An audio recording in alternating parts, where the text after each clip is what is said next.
Happy Monday. Good morning, scholars. This is your student packet for the week.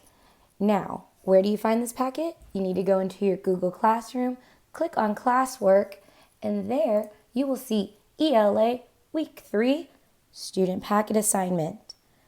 When you click on that, you will notice this is a view-only document. If you are on a Chromebook or on a laptop or desktop, you need to click File, Make a Copy.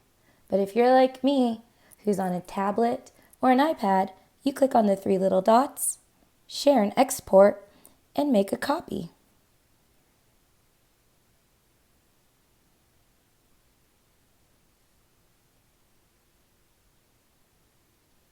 Now we are ready to edit our own reading packet. Here you have page 1. This is your Monday assignment. You need to complete page 1. How do you do that?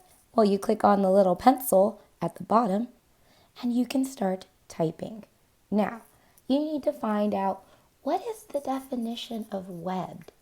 When you look at the text and you think about it, I think of like duck. I think of a duck that has like webbed feet. Well, it turns out it means having connected toes. So we will write that. Having connected toes. My sentence, I'm going to come up with capital D, ducks have webbed feet. You need to come up with the rest on your own. What's the definition of waterproof? Then write a sentence, and then so on and so forth. Next, if you need help coming up with a sentence,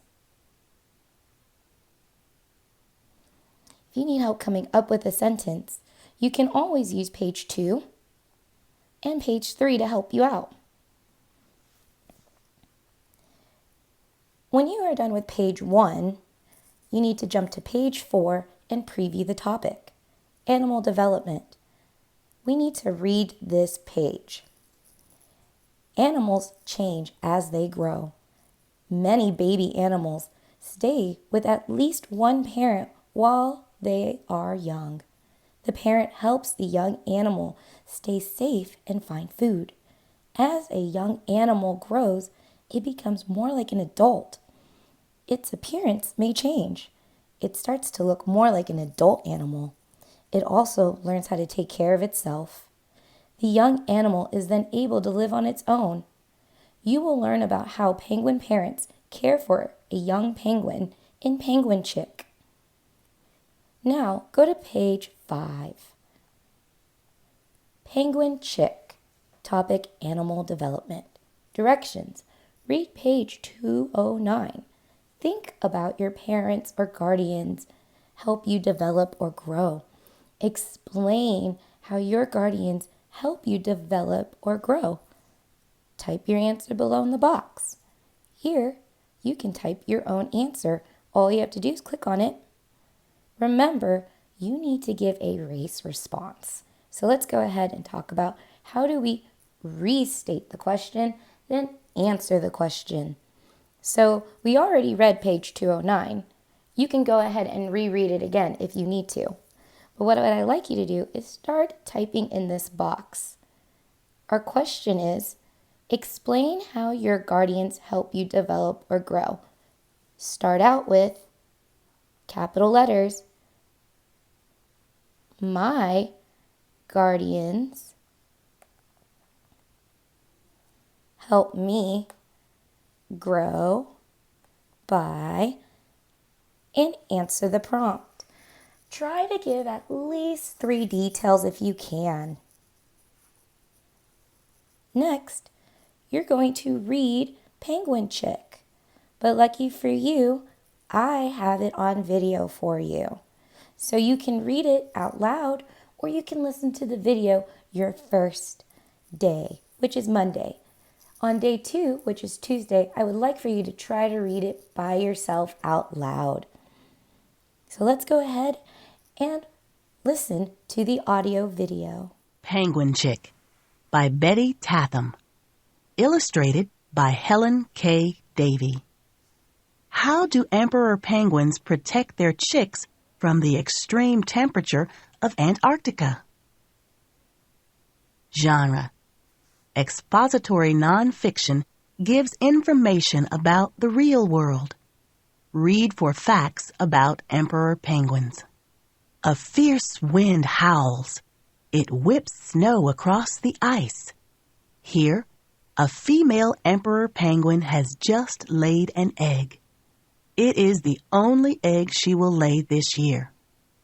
Most birds build nests for their eggs. But on the ice in Antarctica, there are no twigs or leaves.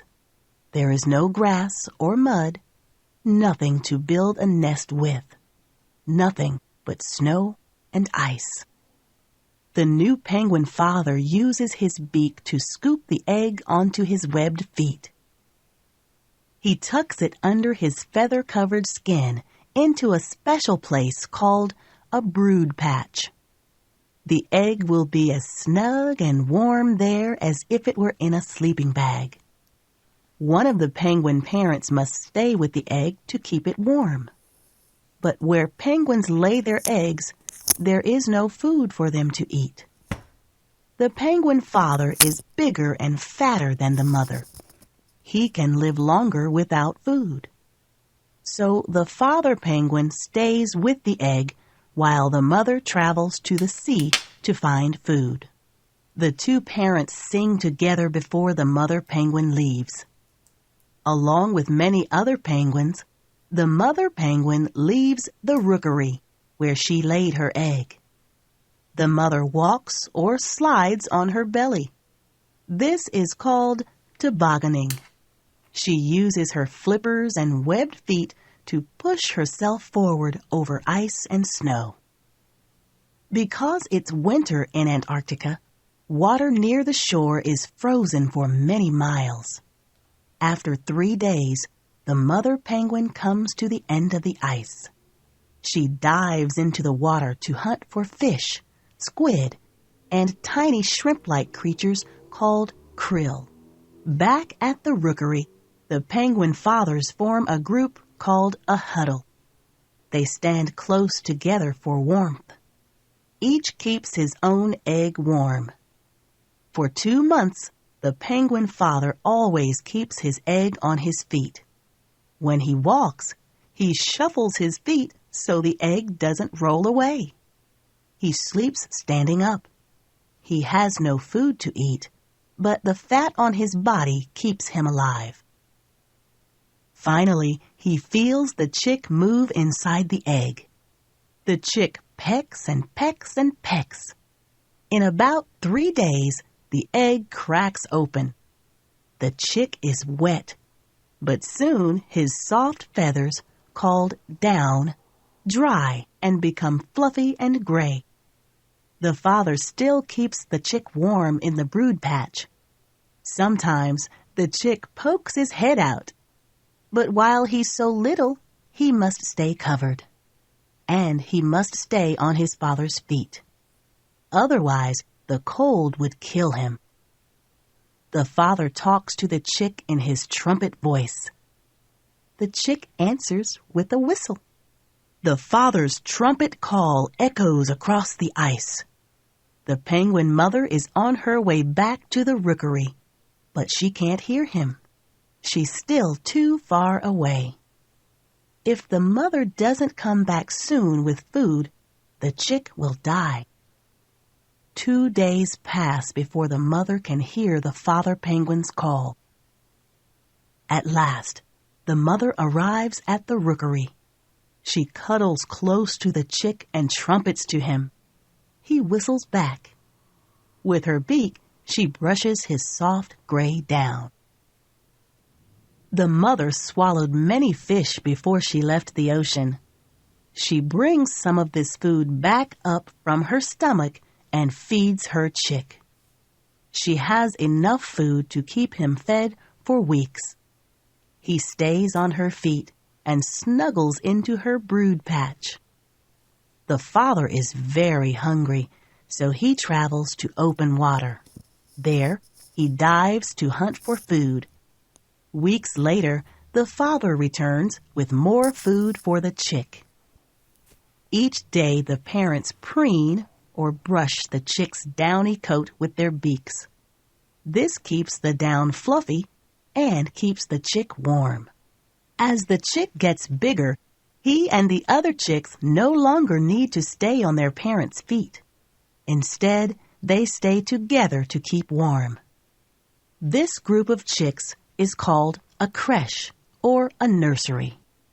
The chick now spends most of his time here, but he still rushes to his mother or father to be fed when either one comes back from the ocean.